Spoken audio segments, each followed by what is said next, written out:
the one and only Lexus dealership in Memphis at 2600 Ridgeway, and put yourself in the driver's seat of an all-new 2020 flagship LS500. Be first on the list for the 2021s, and you'll be looking and driving in style. When you purchase a Lexus, you get top-of-the-line engineering and design, and they make for the luxury driving experience. Online at lexusofmemphis.com, 901-362-8833. Experience amazing at Lexus of Memphis. Top story of the day. Gabe, first. All right, my top story of the day, NBA Finals Game 5. Lakers looking to tie the Celtics with their 17th championship that would tie them for the most all-time. LeBron obviously looking for his fourth. We see the close Finals MVP conversation with AD, Anthony Davis, and LeBron. Although LeBron does lead, I believe, in the series, points per game, rebounds per game, and assists per game. But I think we will get that answer tonight. I don't know if it goes past tonight. I think the Lakers close it out, but I do have to go ahead and praise Jimmy Butler for his valiant effort. Very much so. To try to do this without Goran Dragic, without Bam Adebayo for 2 games. But it just was not enough. At full strength, I don't even know if it was It happens. Yeah, at full strength, I don't know if the Heat could do it, but they certainly couldn't do it without Bam and Goran. Only one time in NBA history has a player on the defeated team in the finals been MVP, and that was the logo, Jerry West, former Grizzlies GM.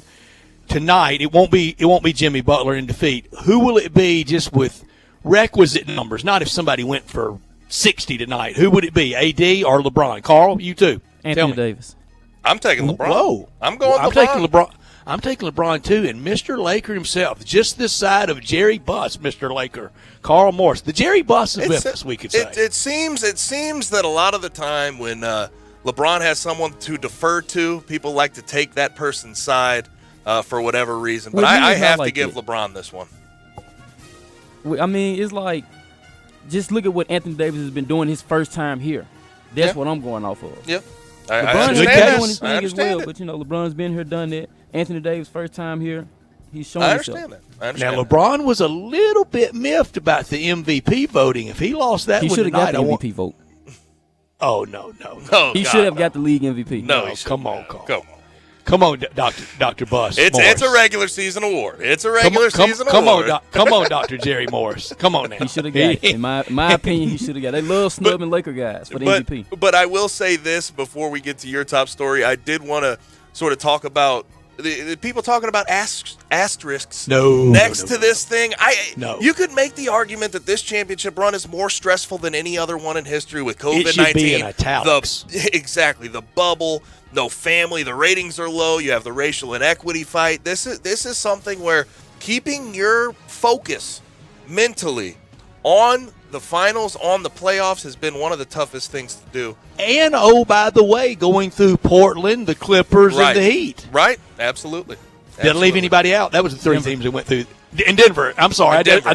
We didn't play not Clippers. It was Denver. Not Clippers. I'm sorry. I knew I'd messed it up. My top story, we haven't had that Saturday shocker yet so far in this weird at best, really nuts college football season at worst. Hardly an upset so far. A couple. I mean, Oklahoma, a couple, but could tomorrow be that day, and could it be Tennessee springing that upset? They're yet to have that big breakout defining, shall we say, signature win for Jeremy Pruitt. They've taken care of a lot of the littles, and they should, and that's progress. That's how you build a program. But if they win tomorrow against Georgia, that's more than the Butch Jones brick by brick. That's a big cinder block. That's a big cornerstone laid in the Jeremy Pruitt program. We'll see about that tomorrow. Not top story time. Not top story of the day. My not top story, I think we have a possible answer as to why Greg Marshall and Wichita State lost 6 transfers last year, including their 2 starters and big production guys, Eric Stevenson and Jamarius Burton last season. Turns out that Greg Marshall has some things coming against him. He had 30 former players step up and talk about verbal and physical abuse, where he allegedly punched a player, used racist language, was bullying.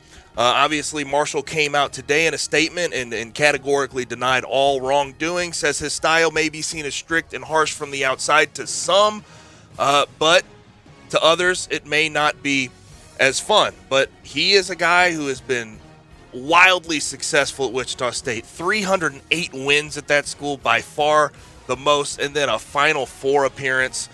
This could be trouble for Greg Marshall in Wichita State. It could be, and it comes at a time of the year that it will force their hand to hire someone that they wouldn't have hired in the open market. It would really derail a great program. 2 Final Four appearances all time for Wichita State, one way back then and one now under Greg Marshall, as you enunciated. And Gabe, I'm going to get to it later. There are some aspects of this story that don't surprise me, but it felt like I covered Arch Madness one year when he was in the Valley. Yep. Since they've been in the AAC, I think I've been around an NCAA tournament a time or two around him. Wired, really wound tight, and I have made a point through the years, no matter what, I never go anything but the coach. I never go to the spouse or the children or anything like that. But she's wound tight too. Remember that episode a few years ago at the tournament with his wife? Yep. And it feels like they're pretty wound tight. I'm gonna leave it right there. And I ventured away from where I never ever go. But you can Google that bad incident that she had a few years ago. And all of us can have that. My not top story: NFL scheduling. Pure D on the fly. 11 games now on Sunday, 2 scheduled for Monday, and now the rare Tuesday night game on CBS. Poor baseball, right when they thought they were getting ready to have all the eyes on it.